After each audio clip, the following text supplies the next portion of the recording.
Ko mōna te monga, ko lagan te awa, no Belfast arini a hau, ke tamaki makaro, tuku kainga I naiane, ko Tim Pratt a hau.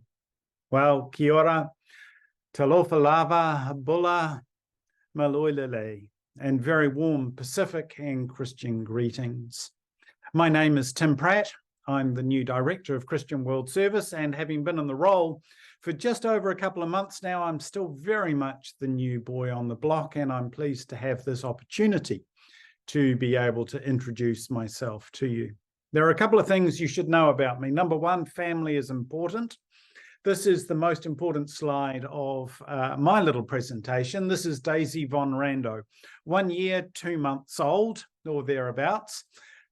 And she's a very important part of my life at the current time. I've loved spending a day a week with her over most of the last year in the role of Opa, or her grandfather.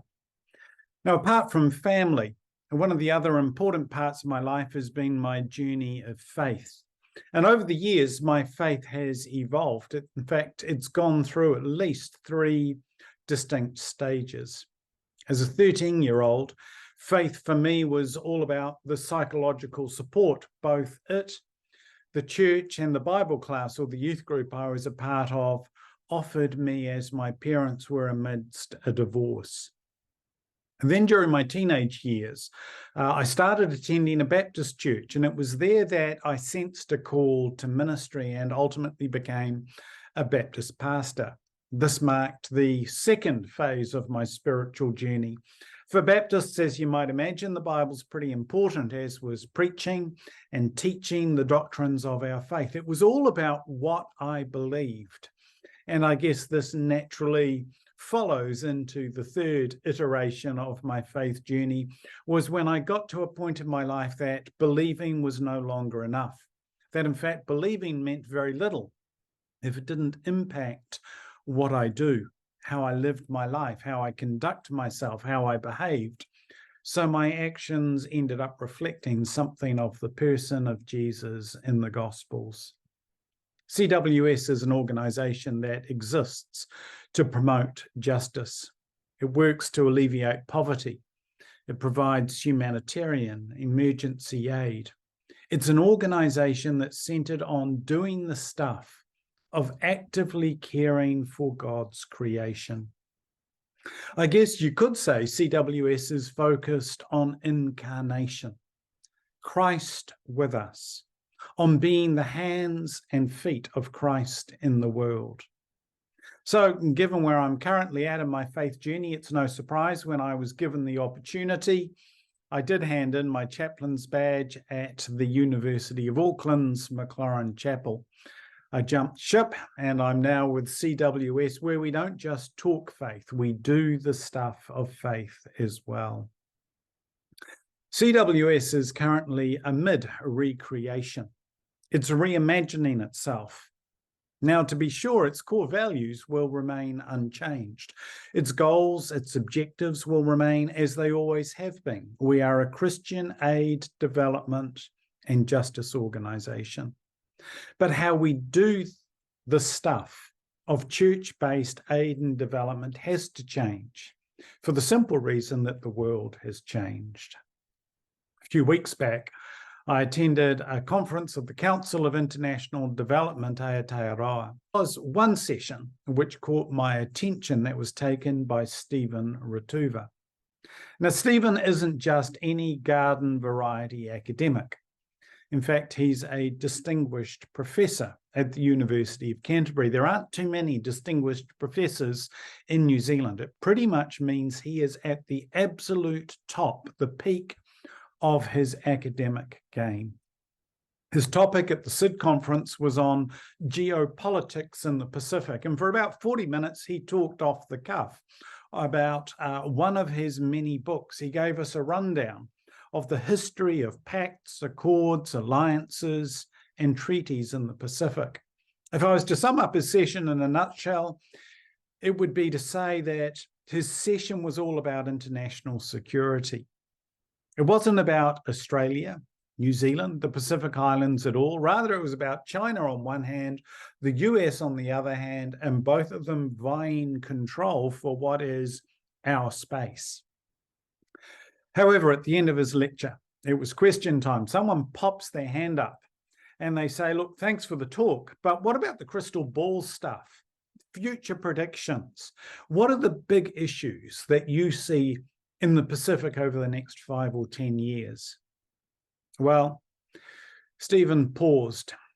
He took a breath and he said, it's not so much about geopolitics. Well, at least not directly anyway. It's all about climate change. At the same time as the SID conference was happening in Wellington a few weeks back, there was another little session which was taking place up at Auckland.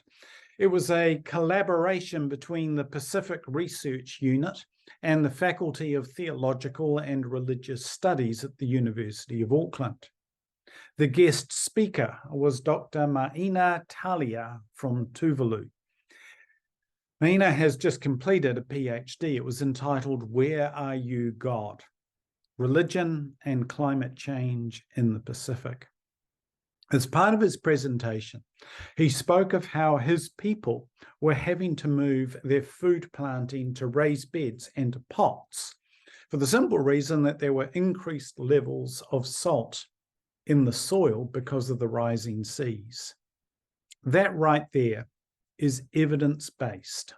It's the lived experience of climate crisis, which is music to the ears of those of us who want hard data, who want proof of climate change.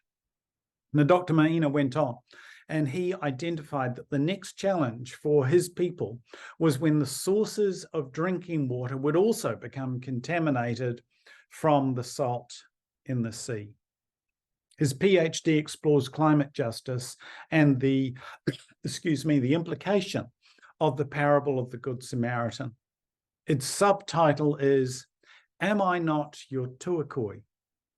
Am I Not Your Neighbour? As CWS refreshes its future vision and direction over the next few months, who knows where we might end up? It's an exciting journey of discovery. But that said, there are a few things that we already know. Number one, we have to be involved in climate justice for the simple reason that it's big. Number two, we also know that we have to be involved in intensifying our partnerships and our commitment to Pacific Island nations and to their peoples. Number three, we have to engage and empower young leadership. How do we hand on the vision of Christian concern for the poor and the oppressed and for justice to the next generation? There are plenty of under 40-year-olds interested in humanitarianism, the stuff of climate justice, of refugees, of inclusion, and of urgent emergency aid. How do we inspire them to take a lead? And how do we actively go about giving power away to them? So there are three areas we know that we're going to centre on in the near future. To conclude, though, I wanted to introduce Soma Wathi to you. Soma Wathi is a 63-year-old small-scale farmer from Sri Lanka. She is the feature of this year's Christmas appeal, which is all about climate justice. Increasing climate change has been creating droughts across the plains of Sri Lanka. And what's worse for Soma Wathi is the water she used to rely on has been effectively redirected away from her farmlet to large-scale industry. And on top of that, large-scale industry has also been in the business of deforesting the land. This is forcing wildlife, such as elephants, to search elsewhere for food. And where do they turn up? They turn up on small farmlets like that of Soma Wathi, and they literally destroy it. Our partner in Sri Lanka is called the Movement of Land and Agricultural Reform.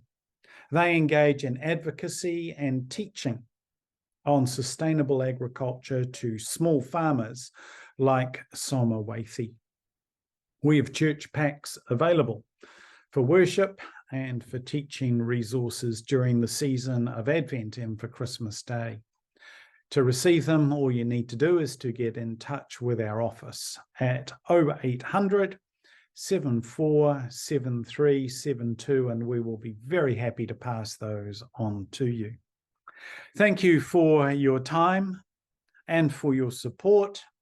Malo o pito, whawhetai, thank you, and matewa.